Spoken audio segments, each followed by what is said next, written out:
Nuestro módulo 6. Nosotros en este módulo 6 revisamos algunos temas que son fundamentales, como son, por ejemplo, el tema de las metáforas, la asociación, la disociación. Revisamos también los tres cerebros. Revisamos, acá lo tenemos, vamos a revisarlo. A ver. Tenemos aquí nuestro PowerPoint. Ajá. Listo. Muy bien. Y los valores, básicamente los valores. Nosotros hicimos una teleconferencia de quién quieres o en qué quieres convertirte a través de nuestros valores y la PNL. Quiero que me cuenten de ustedes, de los que estuvieron o de los que están acá, quién hizo o quién estuvo en nuestra conferencia, en nuestra teleconferencia de coaching para lograr un 2018 exitoso. ¿En qué te quieres convertir? Levante la mano, ¿quién de ustedes estuvo ahí?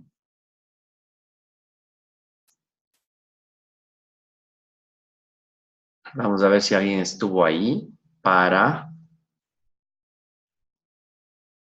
Héctor, Vivi, Marcela, ¿estuvieron ahí o alguien más? En la teleconferencia quedamos. Héctor dice que se la perdió. Muy bien, ¿quién más? Vivi, Marcela, ¿quién más? Ok. Bueno, eso es muy interesante porque si es que no estuvieron,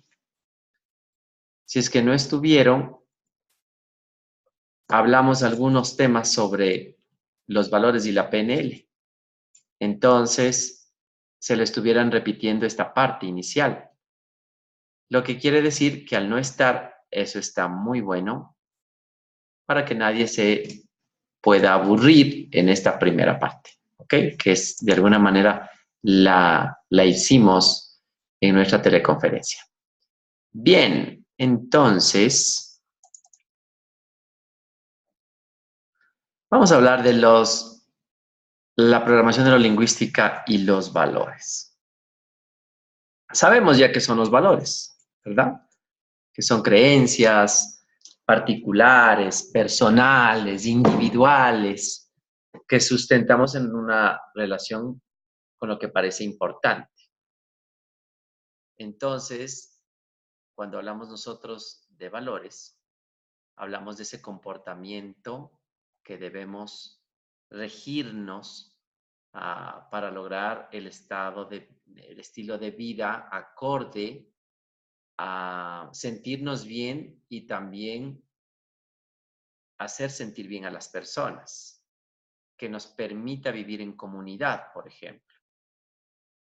Están enfocados fundamentalmente en los valores de las creencias. Un valor que para nosotros puede ser importantísimo acá, en otro país podría ser diferente. Por ejemplo, está basado mucho en las costumbres, en las creencias, en la idiosincrasia de cada ciudad, de cada país.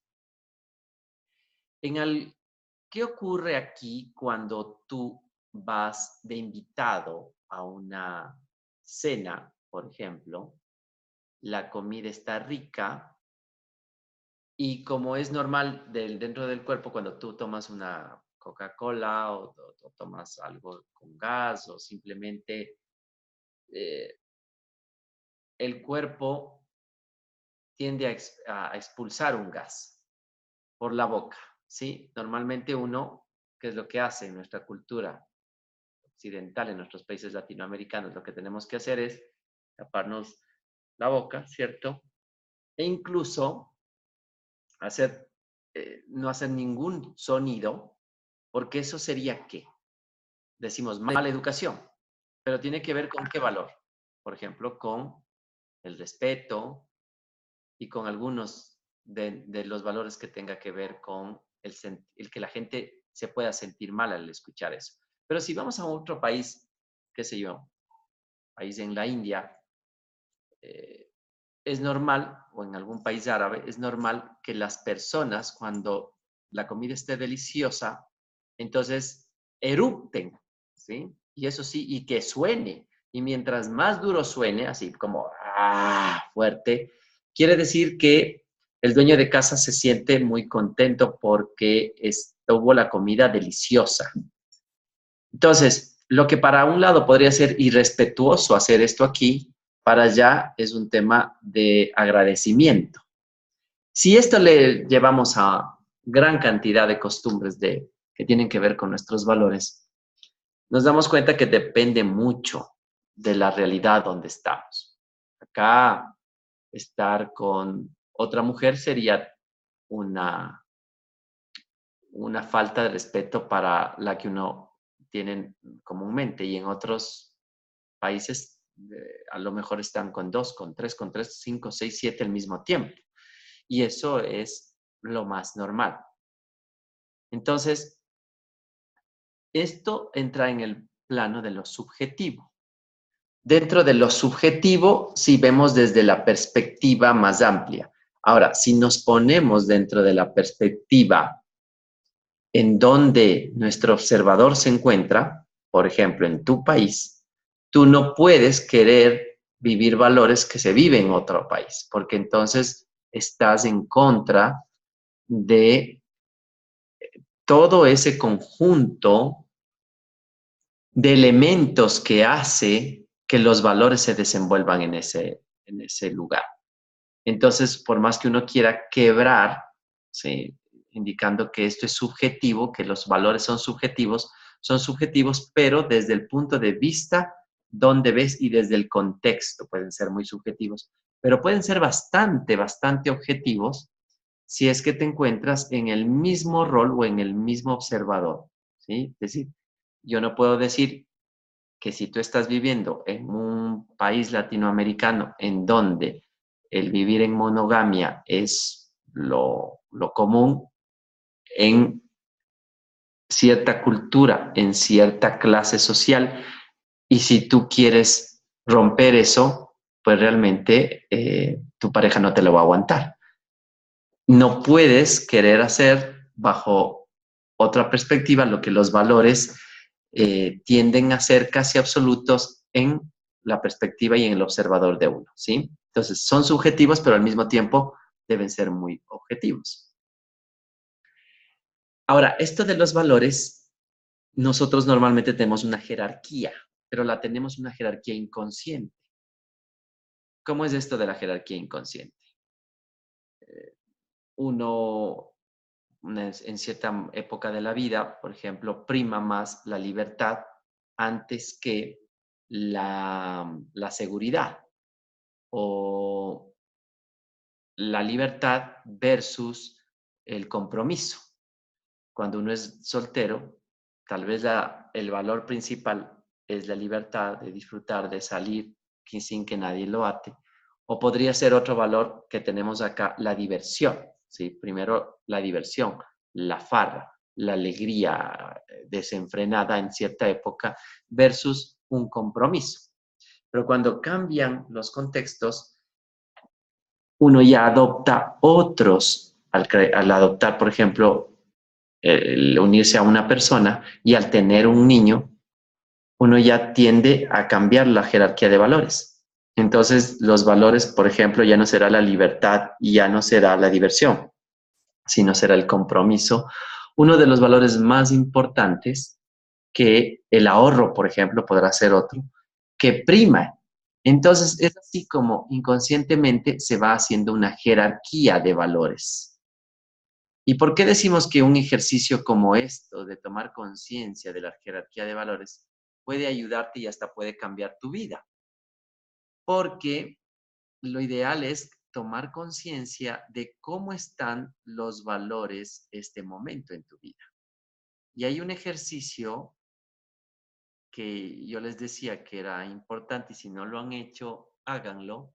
Aquí tenemos una lista de valores. usted escoja los valores, los 10 valores que para usted hoy por hoy son los más importantes. Luego de escoger los 10 valores, escoja también aquí los escribe, los 10 valores más importantes. Este momento, no lo que sus papás le enseñaron, porque uno diría, honestidad, respeto, responsabilidad, casi como repetirlos de memoria, y no va por ahí. El tema es, ¿cuál hoy en mi época, este instante, para mí son los valores que están jugando un papel importante, que yo los estoy viviendo, ¿sí? Que yo estoy viviendo con estos valores. Entonces, una vez que usted seleccionó, ahora enumérelos o priorícelos. ¿Cuáles son los que en este momento son más importantes para usted? Y luego de tener claro, coja los antivalores de los cuales usted no quisiera o este momento no quiere vivir. Supongamos que no quiere estar en dependencia. Ya, ese antivalor no quiere vivir. Está dependiendo mucho, entonces ponga dependencia como algo que no quiere. ¿Sí? Está siendo muy pasivo, entonces ponga de ese antivalor que usted quiere alejarse. Coloque ahí y luego priorice cuáles serían los más importantes suyos para no querer o que no quiere vivir ese momento. Ahora sí, revíselo nuevamente. Pregúntese, ¿estoy de acuerdo con estos valores que elegí? ¿Son los que me van a ayudar a lograr aquello que más quiero? ¿Cuáles son los valores? Porque una cosa es lo que usted escogió, lo que está viviendo este rato, y ahora es, en realidad, cuáles son los valores que usted si quiere vivir, ¿no? Por eso es que en esta parte de aquí hay que calibrar. ¿Estás de acuerdo con estos valores? No estoy de acuerdo. Yo estoy viviendo esto, pero yo quiero vivir estos. Entonces, comience a cambiarlos, revíselos bien. Primero los que está viviendo y lo segundo, saque algunos, ponga otros de los que realmente le van a hacer sentir bien, no les van a perjudicar. ¿Cuáles valores me han sido impuestos y no quiero vivir? Me ha puesto el valor mi mamá que me dice que el valor más importante de mi vida debe ser el, el ser respetuoso, pero a ratos ya exagero de respetuoso. Entonces estoy viviendo con algo impuesto. Entonces, para mí respetuoso es no llamar a nadie a pedir un favor, no pedir o no decir algo que no me gusta. Entonces, estoy demasiado viviendo eso y no estoy de acuerdo. Entonces, el respeto sí puede ser importante, pero no el primero, que estoy excediéndome en ser demasiado respetuoso con todo. Hay gente que es tan respetuosa que no consigue novio, que no consigue novia. ¿Por qué? Porque disculpa que te llame a esta hora, no quería molestarte, y ya no te voy a volver a llamar porque sé que has de estar ocupada. Entonces la pareja se aburre, dice, demasiado respetuoso, ¿entiendes? Es decir, todo en desequilibrio puede perjudicar. Por eso es muy importante que tú digas, esto que me han impuesto me gusta, esta prioridad es correcta y qué conflictos me dan si es que yo pongo estos valores o realmente estoy muy contento con eso. ¿Sí? Luego, una cosa importante de esta es que significa que la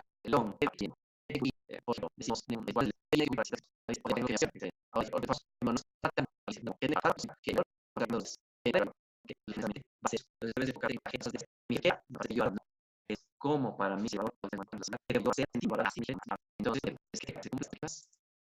que tiene, o sea, una idea días comenzar a revisar el primer tema que nosotros revisamos en nuestro módulo 5 acerca de los valores. Díganme sinceramente si lo han podido hacer, si han hecho este ejercicio. Si no lo han hecho, pues no es problema. Y si lo han hecho, ¿Qué les enseñó? ¿O qué aprendieron con este tema de los valores? Cuéntenme cualquier de cosa que aprendieron al menos haber revisado o al haber leído o al haber hecho un ejercicio aunque sea mental. eh, no hicieron tan detallado, pero les dejó como mensaje algo importante. Cuéntenme acerca de este tema, en cómo lo han trabajado o cómo lo han visto.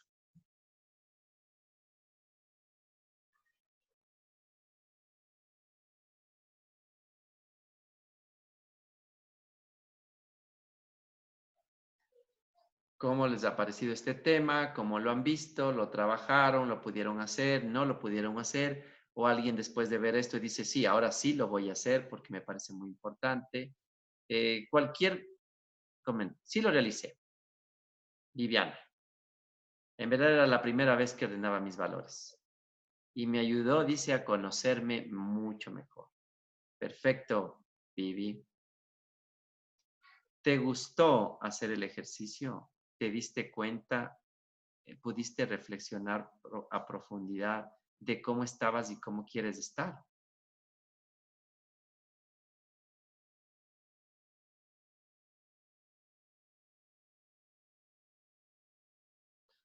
Fantástico. ¿Quién más aparte de Vivi? A ver, ¿qué más?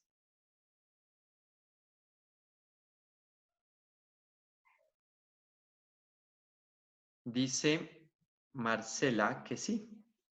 Lo hizo también y se dio cuenta de que mis antivalores no me permitían avanzar. Muy bien. Marcela dice, los antivalores no me son lo opuesto a lo que quiero hacer en mi vida. Claro, es verdad. Y a veces estamos con esos, viviendo con esos antivalores y son todo lo contrario que queremos hacer. Y se comienzan a convertir en obstáculos muy fuertes. Muy bien. Gracias, Marcela. ¿El resto qué me dice? ¿No lo han hecho? ¿Lo van a hacer? ¿O al menos lo leyeron? Me dolió asumirlo, dice Marcela, pero es hora de hacer el cambio. Héctor dice, la clasificación de los valores lo hice con dos compañeros de trabajo y me di cuenta que cada quien clasifica su escala de acuerdo a su modo de vivir. Yo soy adulto y los chicos son de 30 años. Nada que ver con la edad, ¿verdad? Es cierto, nada que ver. Cada uno está por su lado. Muy importante. ¿Qué más?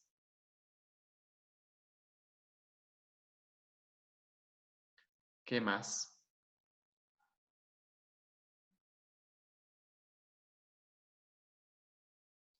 Nos dice, Roberto dice, yo lo voy a trabajar. Yo lo voy a trabajar. Muy bien.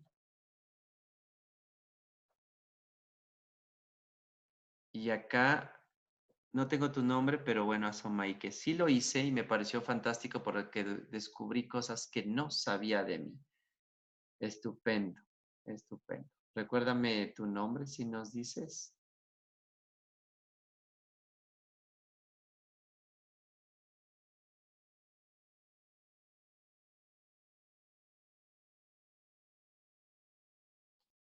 Bien, entonces Gabriela. Muy bien, Gaby. Gaby le pareció fantástico, descubrió cosas que no sabía, que no se había dado cuenta. Estupendo. ¿Qué más? ¿Alguien más nos quiere comentar de cómo estoy revisando? Hay personas que me están escribiendo por interno que, como siempre, alguien no puede entrar, pero parece que ya.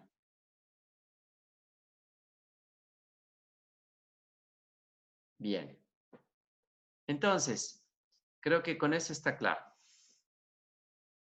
La mayoría, todos los que no lo han podido hacer, trabajen.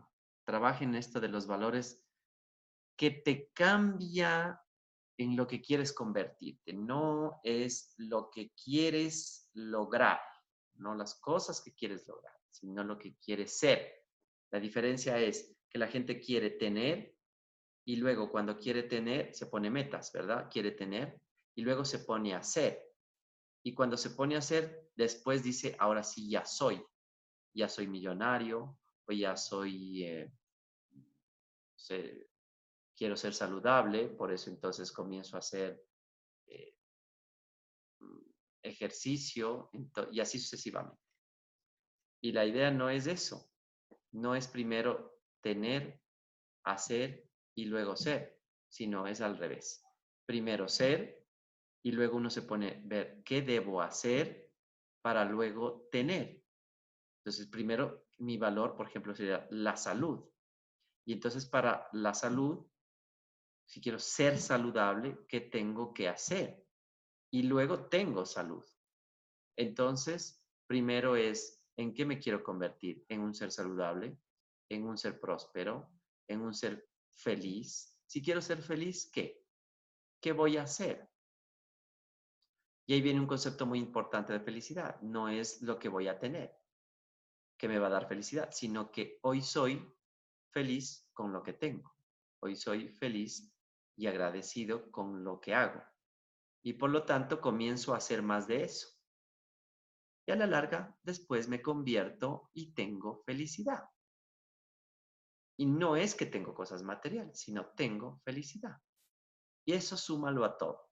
Súmale, quiero ser un ser de paz, o quiero ser una persona próspera, soy saludable, soy amoroso, soy sabio, soy, bueno, tantas cosas. Primero es el ser, luego es el hacer, y luego finalmente es el tener. Eso es algo que a veces no logramos comprender. Por eso trabajar en este tema de los valores es fundamental.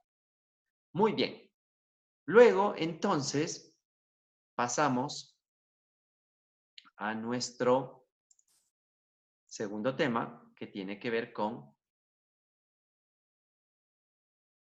nuestro tema de las metáforas. Entonces, hablábamos de las metáforas y decíamos que en PNL son una manera de utilizar el lenguaje para comunicar algo, comunicarse pero de forma indirecta, es decir, a través de una historia, de una comparación, de una alegoría, eh, de cuando decimos incluso una frase, ¿no? Fuerte como el acero, adaptable como el agua. Tú eres brillante, ¿sí? O eres como un diamante. Entonces estamos utilizando metáforas. Estas metáforas son las llaves para ingresar al inconsciente de una persona.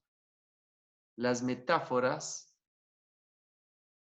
van a la parte hipnótica. De hecho, son hipnóticas. Por eso a los niños se les cuenta cuentos. Y los cuentos normalmente comienzan con había una vez, el presente, y luego termina con siempre con un estado futuro. Las metáforas pueden ser utilizadas para empatizar, sintonizar, lograr cambios. Siempre tiene un estado presente, un estado deseado. Y hay algunas claves para generar o hacer metáforas. No, si usted quiere hacer metáforas de sus propias metáforas, por ejemplo, cuando vende, cuando negocia, cuando hace persuasión, cuando está persuadiendo a alguien, cuando se quiere comunicar mejor con su hijo, si es que es un niño o si es que es un adolescente. Este eh, ejemplo de las metáforas es muy importante. ¿Por qué? Porque lo que hace las metáforas es justamente, en lugar de decirle a una persona algún consejo, ¿sí? Tú no debes hacer esto porque, qué sé, te va a ir mal. Es mejor contar una historia indirecta de lo que a alguna persona le fue mal haciendo. Y sin que esa persona se dé cuenta que le estamos tratando de dar ese consejo. Entonces, esto es vital, esto es importante porque cuando, ¿dónde estaba? Acá estoy buscando, donde decía, a ver, acá estaba Estoy tratando de encontrar los... Vamos a ver.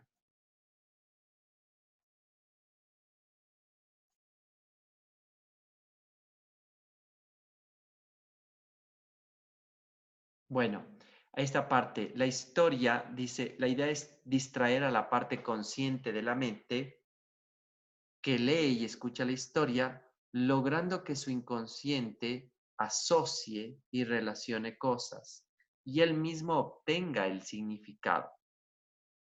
Recuerden que cuando uno lee la Biblia y ve las metáforas, o en este caso parábolas, que Jesús contaba, cierta parte él daba como una conclusión, pero ciertas metáforas solo las dejaba ahí, contaba y dejaba que las personas vean o analicen cuál es el mensaje que esa metáfora le deja a la persona y normalmente siempre le llega esa metáfora de acuerdo a lo que uno esté haciendo. ¿Qué metáfora más interesante? La metáfora que me gusta a mí, la de los talentos. Eso le sirve a cualquier persona en el lado que se encuentre. Contada la misma metáfora, yo he contado esta metáfora a auditorios diversos de, por ejemplo, 500 personas. Y en ese auditorio está la mamá con su hijo, está el adolescente, el papá que fue con su adolescente, está una persona que está queriendo emprender, está otra persona que no tiene ese momento dinero y que no sabe cómo obtener dinero de otro lado. Y yo cuento la metáfora de los talentos. No la cuento idéntico como está, por ejemplo, en la Biblia, pero la cuento más o menos acorde al mensaje que quiere darse. Entonces la parábola de los talentos o la metáfora de los talentos cuenta que el granjero o el dueño de la hacienda se va y antes de eso les deja talentos a cada uno de sus colaboradores. Al uno le deja 3, al otro le deja 2 y al uno le deja 1. Y cuando regresa, después de un tiempo, pide cuentas que hicieron con sus talentos. Entonces el que tenía 3 talentos le devuelve 3 más y le dice, yo los hice producir y aquí tienes 6 talentos. Y él, en este caso, el patrono le dice, muy bien, siervo, tú tenías 3 y has hecho reproducir, por lo tanto, te felicito. Ahora son 6 talentos que tú tienes y me siento orgulloso de ti. El que tenía 2 le entrega 2 más. Tenía 4. Entonces le dice, aquí están mis 2 y tenga sus 2 más. Dijo, siervo bueno, también te felicito porque has hecho producir tus talentos y me siento orgulloso. Y el que tenía 1 lo había enterrado debajo de la tierra para que no se le pierda ni le pase nada. Y luego cuando llegó el dueño, cuando llegó su patrono, le entregó el talento y le dijo, aquí está su talento que me entregó y aquí le entregó el mismo.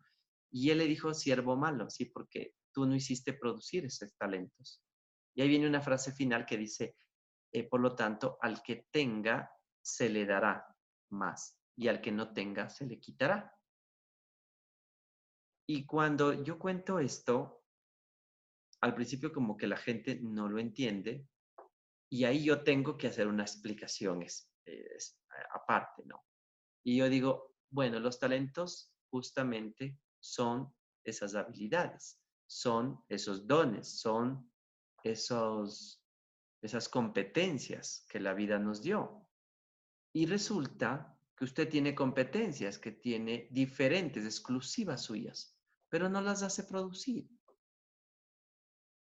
Aquella persona que no la hace producir se queda ahí como enterrada y dice que se le va a quitar. Por lo tanto, se pierde ese talento. Se olvida uno de hacer las cosas. Pero aquel que tiene no un talento, tiene 3 y encuentra, los busca, los produce, los hace multiplicar. Entonces, vienen más ideas, vienen más posibilidades, vienen más formas de que eso crezca y se genere prosperidad, abundancia, aplicando las habilidades, los dones, los talentos. Entonces, finalmente le digo, haga producir sus talentos, no sea como aquella persona que lo dejó enterrado en la tierra. Usted tiene abundancia, usted es próspero, pero no se ha dado cuenta de tantas cosas que le ha dado la vida. Y cuando termino de contar, la gente al final de la charla dice, una de las cosas que más me ayudó fue la parábola de los talentos. A ese emprendedor le sirvió que tiene que buscar, que tiene que valerse, apalancarse en lo que él es bueno. Aquel que no tiene dinero dice, pero si yo tengo habilidades, ¿por qué no estoy haciendo producir? Voy a hacer el fin de semana empanadas y voy a vender, aunque sea por Facebook. Aquel joven dice, ¿yo qué hago estudiando esto? Mejor debería preguntarme qué me gusta. Aquel papá dice, estoy acá con mi hijo y yo le estoy exigiendo demasiado que sea buen estudiante, cuando en realidad no le estoy ayudando a que descubra sus talentos. Entonces, cada uno le llega la misma metáfora de manera inconsciente. Y eso es lo que crea estas historias. Uno debería conocer historias, leerlas, esos libritos donde tienen historias. Por otro lado, guardarlas, las experiencias de otras personas, escribirlas para que no se nos olvide y contarlas. Contarlas, que siempre vamos a dejar mensajes muy positivos con las metáforas. Y cuando usted haga esto, va a poder llegar mejor a su hijo, va a poder llegar mejor a su pareja, va a poder llegar en la persuasión, en la manera de cómo habla a sus clientes o a su jefe. Por ahí va a contar una historia. Dice, mira tal persona, acabé de vivir esto, o le cuento lo que ocurrió, lo que pasó. Y esa persona como que se quedará, ¿sí? Por algo me contó, esto es para mí, ¿sí? Muy bien. Antes de pasar al tercer, cuéntenme entonces, ¿qué les ha parecido esto de las metáforas? ¿Lo han practicado? ¿Les ha gustado? ¿Han podido hacer algo con esta habilidad de producir metáforas? ¿O están más conscientes de que las pueden con el tiempo trabajarlas y que va a ser más fácil llegar a sus interlocutores utilizando metáforas? ¿Qué opinan sobre esto? Cuénteme.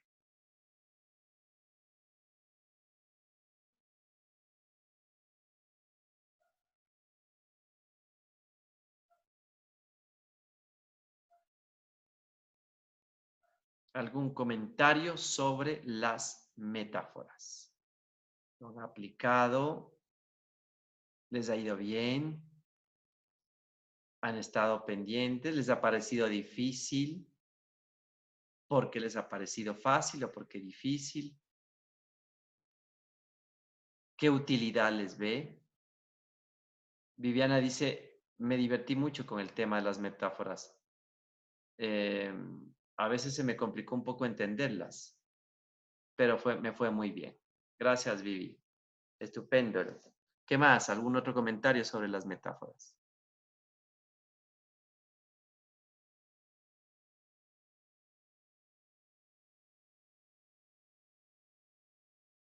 Marcela dice, excelente, me acordé de una que hablaba del trabajo en equipo. Yo les he dicho varias a mis compañeras que no permiten dialogar en la búsqueda de ideas comunes para realizar nuestro trabajo. Muy bien. Has utilizado metáforas con tus compañeras del equipo. Ujú. Metáforas de trabajo en equipo.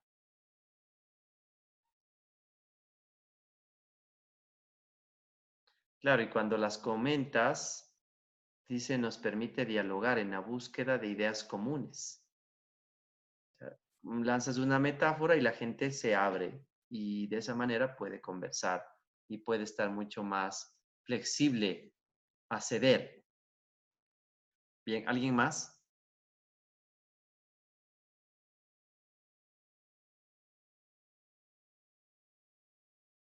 Nos dice Maribel que es una de las formas de educar y reeducar a los hijos sobre eventos para moldear comportamientos de forma indirecta. Y, exacto, sí, Maribel, así es. Ayuda mucho para educar y reeducar a los niños, a los hijos y a los jóvenes. Héctor dice, hay una parábola muy enriquecedora, igual de los talentos, y es la parábola del sembrador. Me gusta mucho. Yo traer una enseñanza similar a de los talentos. La parábola del sembrador. Estupendo. Revísenla la palabra del sembrador. Si es que te la sabes en dónde está, nos pasas acá para revisarla, ¿no? Aquellos que por ahí no acordemos, no nos acordemos en qué libro está, en qué capítulo y qué versículo, ¿sí? Genial, nos dice Maribel, al igual que con mis hijos, Marcela. Viviana, se nota cuando llega a la parte inconsciente de las personas. Muy bien. Así es que, Héctor, ya tienes ahí que nos cuentes en qué capítulo o en qué versículo está para buscarla. ¿Listo? ¿Algo más?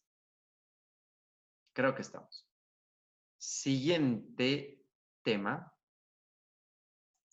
y este tiene que ver con la asociación y la disociación.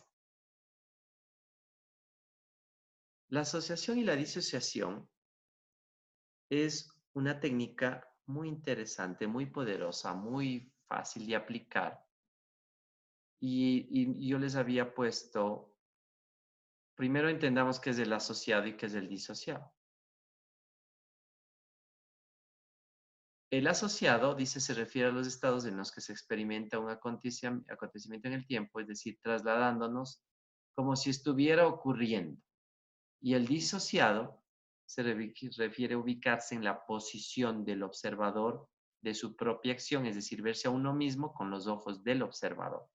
Y el mejor ejemplo era el asociado, el mirarse dentro de la montaña rusa o en el video que les puse, asociado, sentir que me moja la lluvia.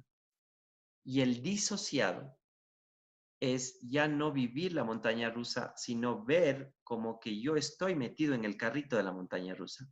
Y el disociado es también ver cómo me estoy mojando, pero allá estoy yo mojándome. Me estoy viendo cómo yo me mojo. Y el asociado es, en cambio, sentir la lluvia. Esas son las dos diferencias. Ahora, es muy importante saber aplicar esto. Porque si, por ejemplo, tú quieres liberarte del dolor, en cualquiera de estos ejercicios, tienes que en el dolor disociarte y y en el placer, en la satisfacción, asociarte.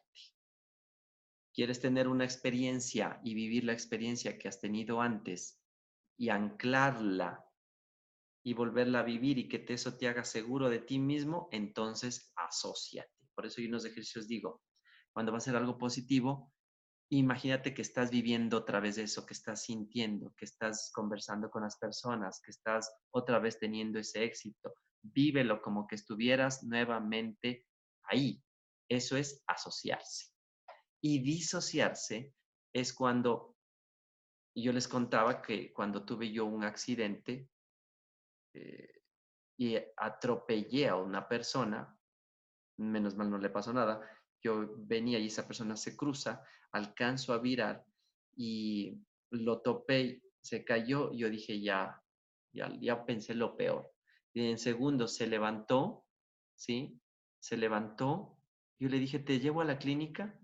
Y me quedó viendo y me dijo, bravo, como, no me molestes, y se fue corriendo. Entonces, eso a mí me quedó así como un trauma en esas semanas. No quería ni manejar al inicio. Temblaba. ¿Qué había que hacerse? Disociarse. ¿Cómo te disocias de eso? Traes la imagen y aquí es un ejercicio para todos. Alguna situación difícil que ustedes recuerdan y que les trae dolor, traen eso y en lugar de el momento que están otra vez viviendo, no, salen de ahí de la película y es como que están viendo qué está pasando. Es decir, ustedes observan que les está ocurriendo a eso.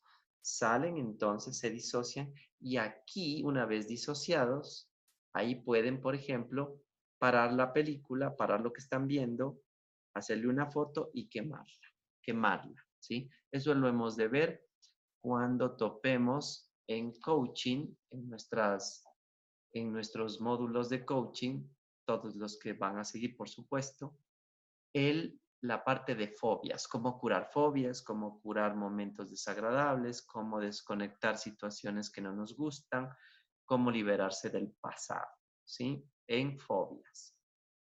Bien, esto entonces funciona para disociarse de experiencias dolorosas y asociarse con situaciones totalmente satisfactorias. Bien, entonces la pregunta, antes de pasar a nuestro último tema.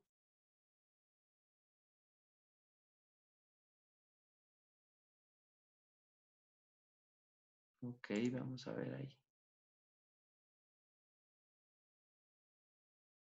Sí. A ver, veamos esta parte. Parece que... ¿Sí? Bueno, vamos a hablar entonces finalmente sobre los tres cerebros.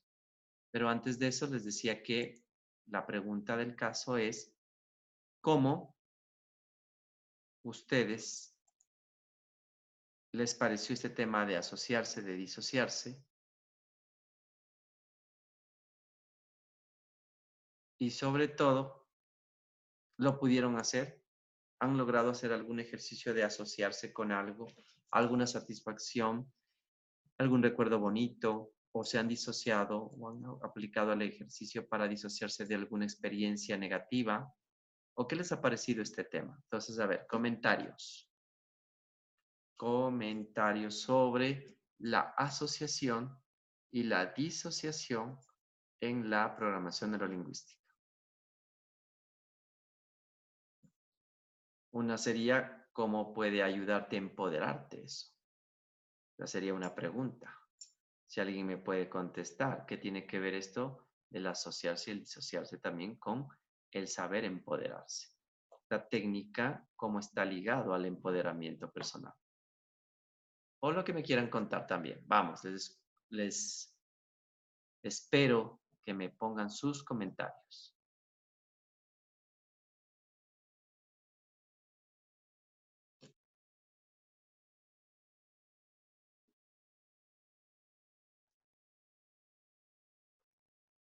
Recuerden, asociación, disociación y la programación neurolingüística.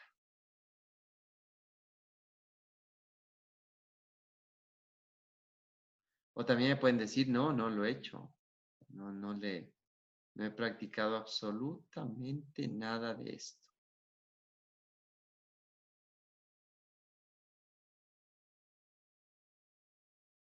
¿Algún comentario?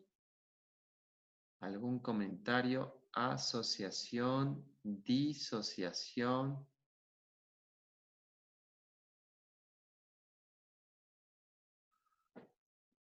Dejaron pasar por alto este tema, no le dieron mucha importancia. Algo quiero escuchar que me cuente.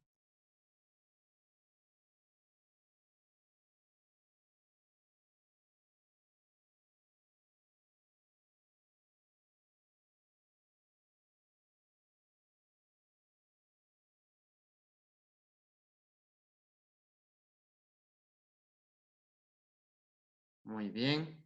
¿Algo más?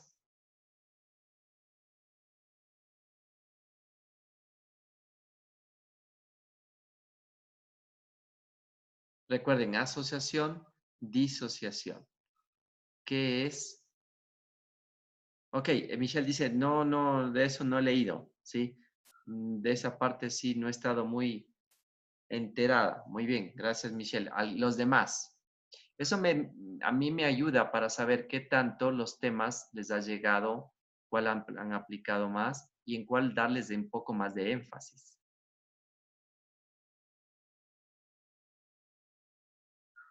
Dice Viviana, las personas que trabajan en televisión cuando pasan tal vez por un tema duro, fallecimiento de un familiar, salen o disocian el tema y recuerdan algo bonito para salir a cámara. Ajá, ok. Para relajarme recurro mucho a la disociación. No sabía que se llamaba así. Me imagino a la orilla del mar, percibo el sonido de las olas, el granizo, lo maravilloso, hasta percibo el agua. Ya, Marcela, buen tema. Lo que estás haciendo cuando te relajas, no estás disociando, te estás asociando. ¿Sí? Marcela dice, cuando yo para relajarme recurro mucho a la disociación, porque dice, imagino la orilla, el sonido de las olas, percibo el agua que me toca en los pies, ya. Buen ejemplo. Cuando Marcela dice eso, está utilizando la asociación. Está viviendo como que estuviera ahí. Está asociándose. Y está logrando una sensación muy especial, muy bonita. Héctor, en cambio, no es disociarse, eso es asociarse. ¿Qué sería disociarse? Cuando Marcela se imagina a Marcela, cuando se imagina a Marcela allá parada en la playa, que le llegue el agua a los pies, ¿sí? Entonces, ahí sería disociarse. Pero ahorita se está asociando, ¿de acuerdo? Héctor dice, no he podido entender o aprender a superar un feo recuerdo. Yo estuve a menos de 12 horas de hacer la primera comunión descalzo y por más que trato de olvidarlo o superarlo, no he podido. Cada vez que narro esa historia, se me corta la voz y hasta lloro. Es casi un trauma. Estuve a 12 horas de hacer la primera comunión descalzo. Ok, de ahí debe haber una historia muy interesante, pero para que lo logres superar, ahí viene un tema muy importante. No lo puedes vivir asociado, tienes que disociarte. ¿Cómo sería el ejercicio? Pasas la película de lo que ocurrió. Tu cerebro va a estar asociado, como que estás viviendo otra vez. ¿Qué debes hacer ahí? Comenzar a cambiarte de observador, es decir, a verte desde lejos como tú, cuando estabas haciendo la primera comunión o casi antes de hacer la primera comunión, estabas descalzo, ¿sí? Entonces te ves, le ves a ese niño casi descalzo, ¿ya? Ya te disociaste, ya te disociaste.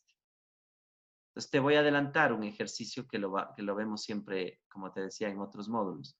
Pero a esa película que estás viendo ya disociada, le paras, le haces como una pausa, y eso va para todos. Le haces como una pausa, le dejas como en una foto, en el momento más duro, en el que más se te quiebra la voz cuando recuerdas. En ese momento le paras, le haces como una foto y le pones en blanco y negro a la foto. Y luego le alejas de tu mente, le alejas, como que se va, como que se va, como que se va. Y ya cuando está bien lejos y chiquita la foto, le quemas, le quemas. Y esa foto quemada, botas todas las cenizas, todas las cenizas. Ahora vuelves a recordar después de un rato. Si vuelves a recordar igualito, con todos los detalles, quiere decir que el ejercicio no ha sido bien hecho. Pero si es que se te hace difícil recordar, quiere decir que ya hubo cierta desconexión entre las moléculas emocionales. Y de todos modos lo vuelves a hacer. Te disocias, observas, paras, lo pones como foto, lo mandas para el fondo, lo quemas, blanco y negro también, ¿no? Blanco y negro, la foto. Lo quemas y lo lanzas y barres todas las cenizas, que no quede nada. ¿Sí? Y eso te va a ayudar muchísimo, no solo a ti, sino a todos los que nos ven cuando dicen que quieren disociarse.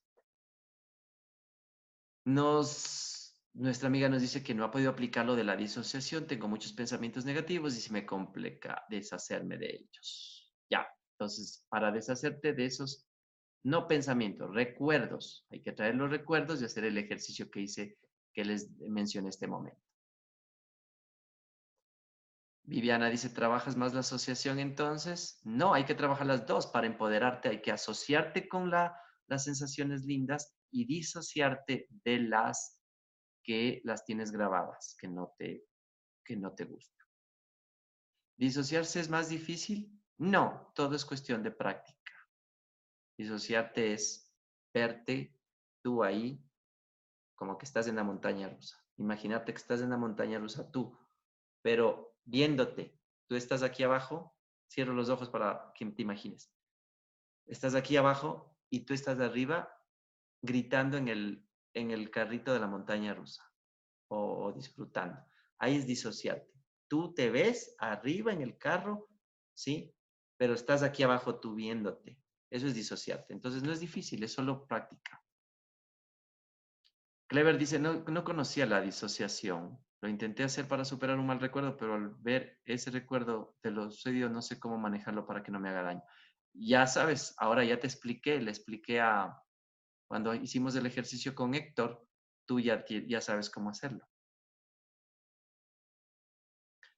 ¿El orden importa, asociar o disociar?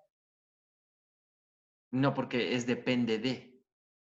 Si tú quieres algo bueno, asócialo. Y si tú quieres algo, trabajar algún recuerdo que no te ayude, ahí disocia. Entonces, aquí no hay orden, es según para lo que necesites. ¿Sí? Muy bien, me ha gustado este tema como ahora ya han expresado. Saben cómo ustedes son como los típicos alumnos que creen que el profesor les va a hablar, ¿no? Cuando yo les digo, a ver, cuéntenme de la asociación. Cuando no me cuentan nada, como yo soy coach, ustedes saben, yo ya sé que no han recibido, no han hecho nada de un ejercicio. Entonces, como niños avergonzados, no escriben nada. Me da risa. Tienen que escribir. Es decir, no he hecho el ejercicio. ¿Sí? No, ni lo he tomado en cuenta. A ver, explíquenos otra vez de qué se trata, porque no lo revisé.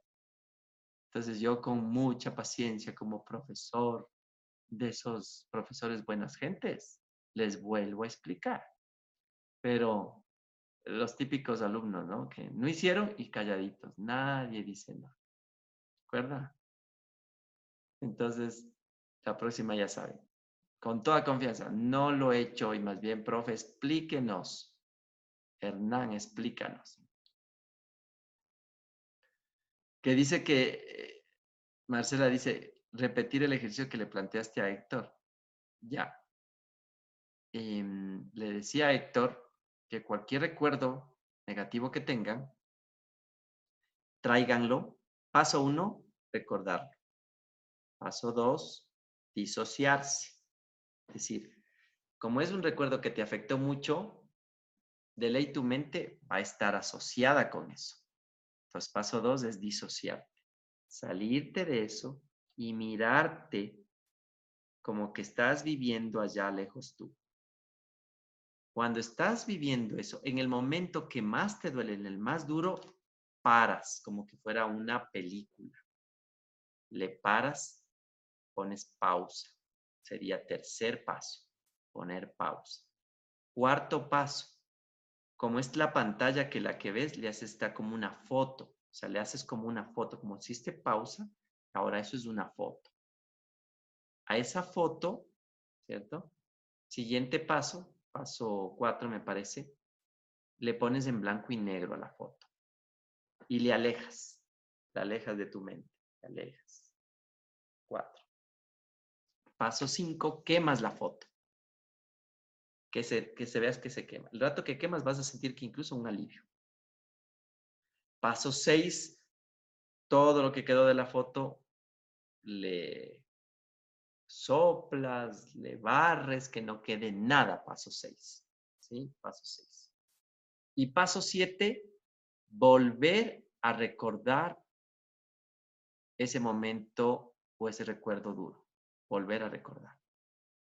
Si es que lo recuerdas idéntico, igualito y no ha pasado nada, quiere decir que el ejercicio lo hiciste como muy rápido o no lo pudiste hacer. Pero la mayoría de veces cuando le quieras recordar, ya no va a ser tan fácil recordar. y es como que se desconectó las moléculas emocionales. Cuando de todos modos lo vuelves a hacer, lo vuelves a seguir esos pasos. Y las veces que sea, lo vuelves a seguir. Y con los recuerdos negativos que tengas, las veces que sea. Entonces, te va a ayudar mucho porque no te vas a olvidar, siempre va a estar ahí, pero ya va a estar desconectado de tus emociones. ¿Sí?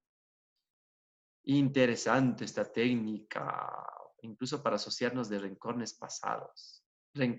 Para asociarnos de rencores pasados. Librarnos, perdón. Sí, para disociarnos sería. Para disociarnos de rencores pasados. ¿Sí? Asociarnos con los éxitos y disociarnos con rencores pasados. Muy bien. Muy bien, esos alumnos están fantásticos. Vamos al último punto.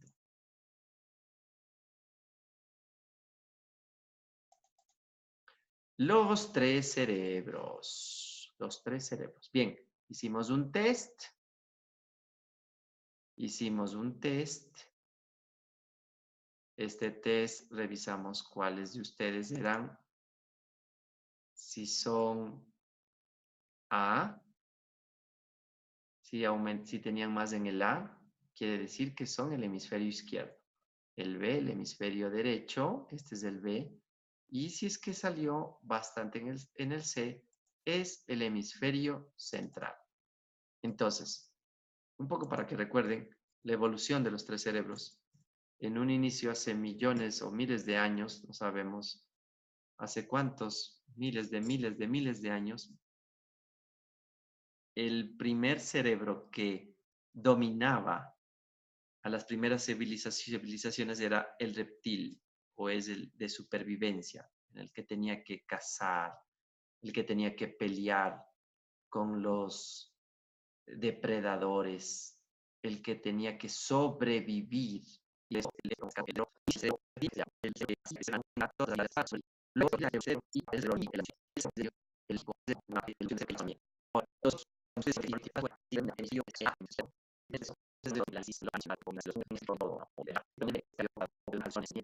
relajación, el futuro,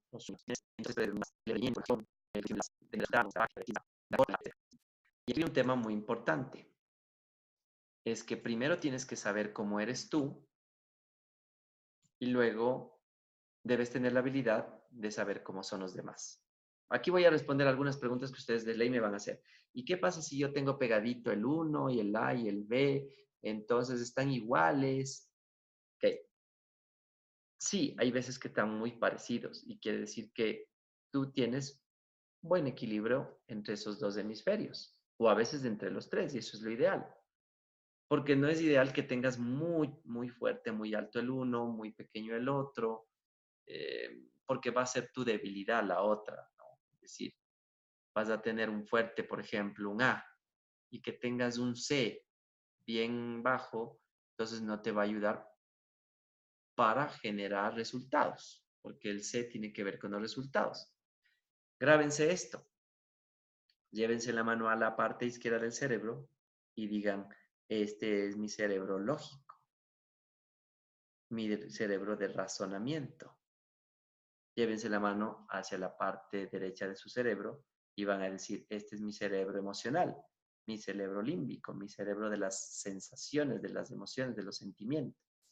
¿Sí? Llévense las dos manos a la parte central del cerebro y van a decir, este es mi cerebro central, mi cerebro práctico, mi cerebro de la acción.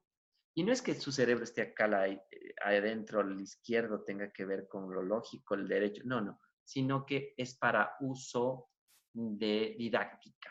De didáctica se habla del que el hemisferio izquierdo es el lógico, el derecho es el emocional y el central es el práctico, ¿ya? Esto es muy importante, que ustedes sepan cuáles de esos predomina. A veces hay muy cercanos los dos, y también depende del contexto. Esto sí puede ir cambiando. Uno, por ejemplo, comenzó a estudiar una ingeniería que es muy lógica, se va a desarrollar el hemisferio izquierdo. Pero si trabajó en la parte social, en la parte creativa, con digamos, especializaciones o toda una escuela en donde desarrollarte esta parte emotiva, justamente va a desarrollar su parte B. Y a su vez, en la parte práctica, a lo mejor estás en un trabajo de liderazgo, de mover gente, de hacer que las cosas se hagan, se desarrolla mucho la parte C del cerebro. ¿Ya? Hasta ahí es cómo somos. Luego, una vez que sabemos cómo somos, deberíamos tener la habilidad de saber llegar a las otras personas porque las otras personas son diferentes a nosotros. Hay algunos que sean B, hay unos que sean A, otros que sean C. ¿Cómo descubrir rápidamente si una persona es A, B o C? Incluso por teléfono, sin verla. Incluso a breves rasgos, cómo está vestida, las palabras que habla, los movimientos corporales que tiene. Porque no le vas a decir a alguien que sea tu cliente, lléname el test para saber si es que eres A, B o C y según eso yo te trato, ¿verdad? Sino que tienes que tener la habilidad de llegar rápido a esa persona. Michelle dice que es B, ¿sí? ¿Alguien más hizo el test? A ver, póngame. Si es que hicieron el test, póngame si son A, B o C. Mientras tomo un poco de agua, póngame ustedes, son A, B o C. Y si no hicieron el test, pues díganme, no lo hice, ya lo voy a hacer. Dígame, a ver. Marcela, el B, Michelle, ya. Alan me dice no lo hizo muy bien.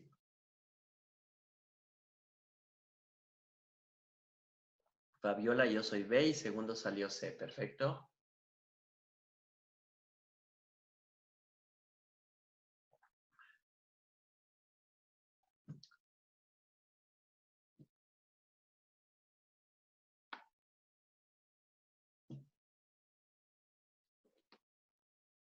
Estoy entre el A y el B, ok.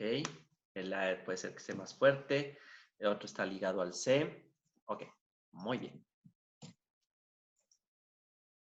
Ya, entonces, es muy fácil si tú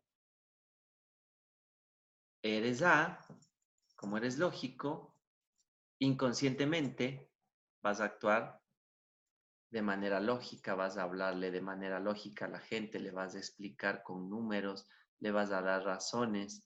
La mamá o el papá que da, si el hijo se cae, le dice, pero mira, ¿cómo te vas a ver? No viste ahí, era de que te pongas, tengas cuidado, ¿sí? Le da la cantaleta, le hace el tremendo sermón, ¿sí? Ese es un A. El B, si es con mamá B, papá B, se cae el niño chiquito, le dice, ay, perdón, ay, mijito, ¿cómo se pudo haber caído? Qué pena, ¿dónde le duele? Él se golpeó en la mesa, ay, mesa tonta, tonta, tonta, le pega a la mesa primero, ¿sí? Porque dice que es, el niño le está, por poco ya se pone a sufrir y a llorar porque le está doliendo. Entonces es B. Y si es que es C, el papá o la mamá, y el niño se cae, le queda viendo y le dice, ya, ya, levántate, levántate rápido. Vamos, no te pasó nada. ¿Sí? Porque es práctico. Recuerden que el A es lógico, el B es emocional y el C es práctico. ¿Ya? Entonces, ustedes deben darse cuenta cómo es la gente. Una persona lógica, ¿cómo actuará? ¿Qué dirá? ¿Qué competencias tendrá? ¿Cómo responderá? Cosas interesantes, ¿verdad? Una persona lógica, por lo general, se queda pensando, mano acá, te hace muchas preguntas, no, es desconfiado, te va a estar mirando, te va a poner detalle, ¿sí? Se va a quedar pensando, no, no va a ser rápido, fácil de que le convenzas. A menos que le hables de las promociones, de precios, de detalles, sepas bien el producto, o si es que es tu papá o tu jefe, le lleves algo que se pueda comprobar, si es que es tu jefe, algo en Excel, ¿sí? ¿Me entiendes? Entonces siempre te va a estar cuestionando. Eso sí es un lógico. Un lógico va a cuestionar, va a pensar y va a ser detallista. ¿De acuerdo? Es el lógico, el izquierdo. ¿Cómo reconocer a esas personas? Hasta por teléfono. Tú les llamas y se queda pensando y dice, ah, sí, claro. ¿Y será seguro? ¿Será confiable? ¿No será una estafa? ¿Sí? Yo estaba pensando, mira, yo he analizado, te va a decir cosas, palabras como estas. Yo he analizado y yo no creo, a mí no me parece. Estaba pensando esto, ¿sí? Utiliza frases así, palabras así. Entonces tú dices, ya, este es lógico. Ya tienes que darte cuenta ahorita cómo serán tus hijos, cómo será tu pareja, cómo será tu jefe. Ya tienes que estar dándote cuenta cómo será. Eh, la B, ahora. ¿Cómo es el B? El B. ¿Y cómo reconocer al B? Recuerda que el B era emotivo, ¿no? El B era emotivo. Entonces, ¿qué hacen las personas como ves? Ellos no van a pensar mucho, sin embargo, van a sentir. Entonces, van a hablar. Ellos sí van a hablar bastante, van a hablar de su familia, van a ser emocionales, eh, van a reírse. Si están frente a ti, posiblemente se rían, hablen mucho con los brazos, sean en su forma de vestir más no tan formales, descomplicados, te cuenten una historia y te digan, yo no me siento, ¿sí? Porque van a hablar de sentimientos, de emociones. Entonces, no me siento tan a gusto con esto. Sin embargo, sí me encanta esto. Encantar, van a utilizar verbos emocionales, ¿sí? Entonces, por teléfono, ¿cómo le reconocerías? Justamente te van a decir, ah, sí, ¿cómo está? Mucho gusto. Van a ser más atentos, te van a dar más detalles de lo que quieres escuchar y desde ese lado se van a, qué sé yo, ser más amigables, se van a reír, van a tomar muchas las cosas en juego, en risa, en informalidad, etcétera, ¿sí? Entonces, es una forma de reconocer a un B. Para negociar igual. Ahora, ¿cómo es un C? Un C es una persona que si tú la ves siempre está apurada, se distrae rápido, está mirando a otro lado, está pendiente del reloj, te dice frases como vamos al grano, no te deja hablar mucho, no te da chance de explicarle tanto los detalles, no le interesa tanto los descuentos, sino si le gusta algo, tú le dices el precio y no te está regateando tanto. Te dice a lo mejor, ¿no hay algún descuento? Tú dices, sí, le podemos dar un 10%. Ah, ya listo, entonces me llevo. Y decide rápido. A él no le gusta que le vendan, le gusta comprar. Si es que es un jefe, no le gusta que le estés dando explicaciones, sino, vale, jefe, pasó esto y listo. Entonces, reconócelos. El A, analítico, detallista. El B, emocional, eh, muy relajado, abierto, conversón. El C, práctico, apurado, concreto, al grano. Aquí nos dice Héctor, yo soy práctico primero, luego soy emocional y luego soy poco analítico. Entonces aquí, como dice Héctor, a ver, él es práctico. Por lo tanto, como él es práctico, cuando negocie, él va a querer, para él sería ideal toparse con gente práctica, porque si él es práctico y vienen otros prácticos, le encantaría que él dé poca explicación y los otros ya rápido compren. Pero ¿qué es lo que pasa? A él se le va a hacer más difícil porque dice que es poco analítico. Ojo, y él como es poco analítico, si se topa con clientes analíticos o con tu jefe analítico o con personas analíticas, se le va a hacer difícil. porque él es muy así práctico. ¿Qué tiene que hacer? Comenzar a trabajar en lo que es un analítico. Entonces tiene que prepararse. Ahí todos tenemos que prepararnos. Antes de hablar con una persona, debemos, más o menos a las que ya sabemos cómo son, tenemos que preparar un mensaje, ya sea escribiéndolo, ya sea en nuestra mente, ya sea qué es lo que vamos a decir. Si él es analítico, ¿qué voy a hacer? Le voy a llevar una hoja de Excel, le voy a dar datos de cómo le fue vendiéndole a otra persona. Le voy a tomarme el tiempo de explicarle en detalle todas las características y los beneficios que tiene esto. Voy a ser paciente cuando me pregunte. Voy a responder las objeciones. Si me pregunta y me tiene esta objeción, ¿qué le voy a responder? Como es analítico, me va a lo mejor a preguntar esto, el precio, por qué otros venden más barato, etcétera, etcétera. Y yo tengo que tener claro qué le voy a contestar.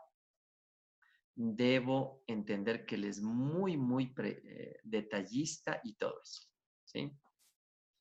Aquí dice Michelle, soy muy conversona, pero creo que me convencen rápido para meterme algo. Claro, si alguien viene y un vendedor, por lo general los vendedores también son conversones, entonces te van a vender, porque los vendedores a veces son también tipo B y tú eres B, entonces es más fácil. ¿Qué es lo que haces? ¿Qué es lo que debes hacer? Entonces, prepararte. Si no eres A, como un A. Debe ser como un camaleón, como un camaleón. Si yo soy C, pero me topo con un A, debo convertirme en el A. Si yo soy B, pero me topo como un C, tengo que convertirme en un C y ser práctico en la venta o en la conversación o en la negociación o en la manera de convencer o lo que sea. ¿Sí? Si mi pareja es A y yo soy B, ahí veo por qué tengo tantos problemas. Yo soy emocional y él es muy analítico. O yo soy muy emocional y él es muy práctico. Entonces, ¿qué tengo que la próxima? En lugar de soltar tanto mis lágrimas, convencerle desde la manera más práctica, porque yo va a ser más fácil que él me entienda. Y lo mismo con mis hijos, o sea, yo debo saber cómo es el A, cómo es el B, cómo es el C, y comenzar a utilizar justamente esas estrategias de ya sea la emocionalidad, la practicidad o el análisis. ¿De acuerdo? Hasta ahí lo que significa el poder que tiene los tres cerebros. ¿Alguna pregunta, duda, idea? Todo lo que me quieran comentar, ya sea de este tema o de lo que tenga. Soy todo oídos.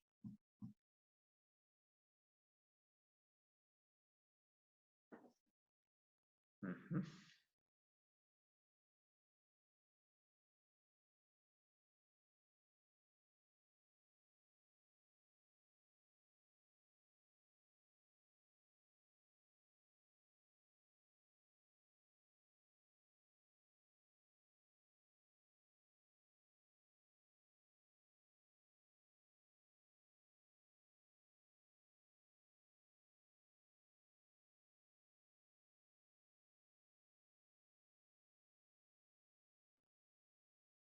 Muy bien.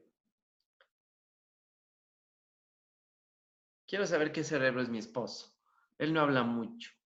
En la venta, él es concreto con la gente. Como es concreto y es práctico, podría ser un C.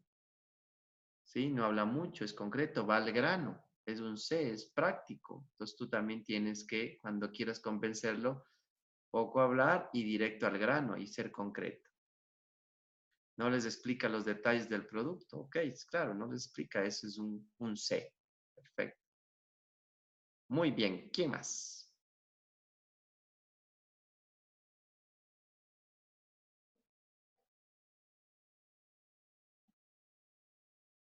¿Algún otro comentario? ¿Alguna otra pregunta?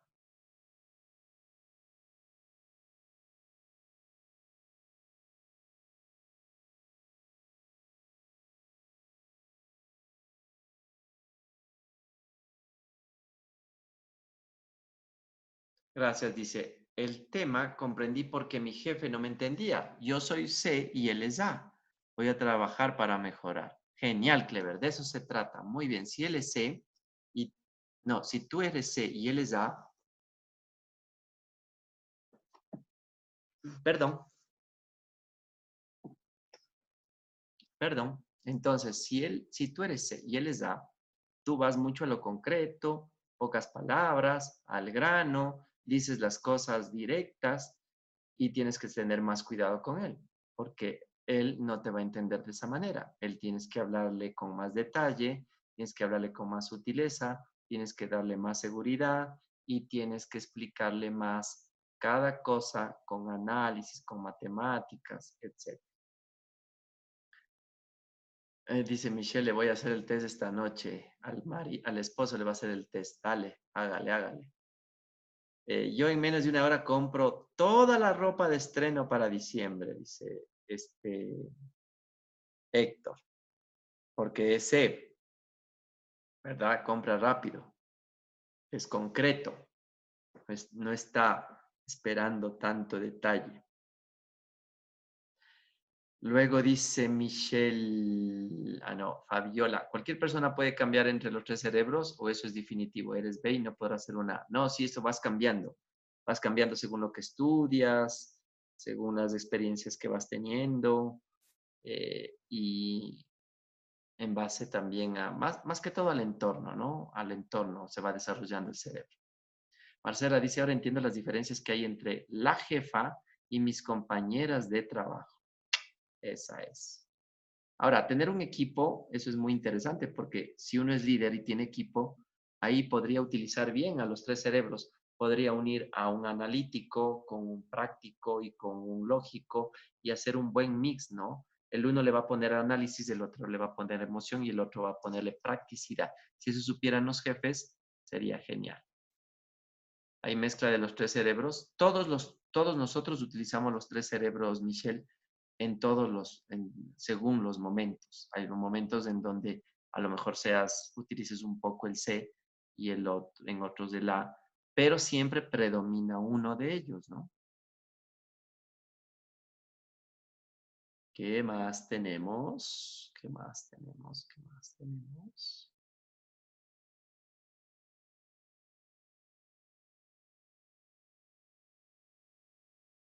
Según conveniencia, dice.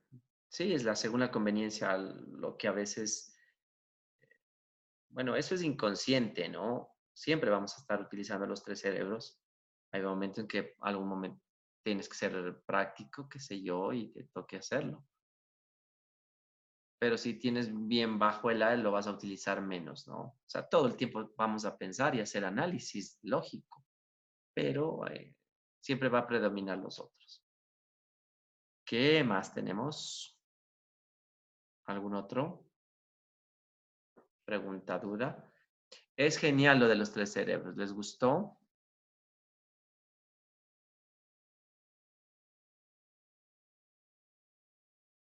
¿Le ven mucha aplicabilidad? ¿Les parece que sea muy práctico y que se pueda llevar a cabo en el día a día? Si conoces mejor a las personas. Un profesor, claro, tiene que enseñar a los tres cerebros. Debe ser analítico, debe utilizar cosas prácticas que la gente haga y debe ser también emotivo. O utilizar el hemisferio derecho para imaginación, soñar, etcétera, el análisis del otro y la practicidad. Perfecto. Muchas gracias, Héctor. Dice excelente conferencia, genial. Estuvo genial. Me encanta que les haya gustado mucho. Practiquen esto de los tres cerebros, practiquen la asociación, la disociación. Recuerden que este programa es súper práctico, ¿sí? Esto lo que más me interesa a mí es que lo lleven al día a día. No que quede la PNL como una teoría de la asociación y disociación o como las metáforas por ahí. No, no. creen sus propias historias, aprendan las historias, lean historias, cuenten a la gente historias, a sus hijos historias, a la gente para persuadir, en el caso de las metáforas, de los valores, prioricen sus valores, cuestiónense qué valores están viviendo, y lo de los cerebros en el día a día en la comunicación, ¿vale? Muy bien, entonces muchas gracias a todos ustedes. Revisen la videoconferencia si no pudieron estar en todo ella. Estará grabada. Ya tienen también el link del módulo 5 para que vean todo lo que se perdieron si es que no alcanzaron a ver. Y en el módulo 6 estamos con el tema de la comunicación. Y en marzo comenzamos nuestra certificación de coach, de nuestra formación de coaching. Así es que espero verles a todos ustedes en pocos meses ya como coach de vida, coach para su vida, auto-coach, coach para sus hijos, coach en su pareja, coach para sus clientes, coach para todo lo que hagan. Si es que espero verlos en marzo, ya les escribiré yo directamente. Si tienen preguntas también sobre el coaching, háganlo con su representante y conmigo directo. Y en marzo comenzamos. ¿De acuerdo? Las conferencias, a ver, la videoconferencia del coaching, posiblemente, eso lo veremos, ¿no? Lo veremos si es que lo vamos a hacer el miércoles o el jueves. Normalmente los miércoles hacemos la cuarta semana siempre del máster y del coach, tal vez lo haremos la última semana del jueves o la tercera semana del miércoles. Veremos si es que a lo mejor lo hacemos el jueves. Ajá.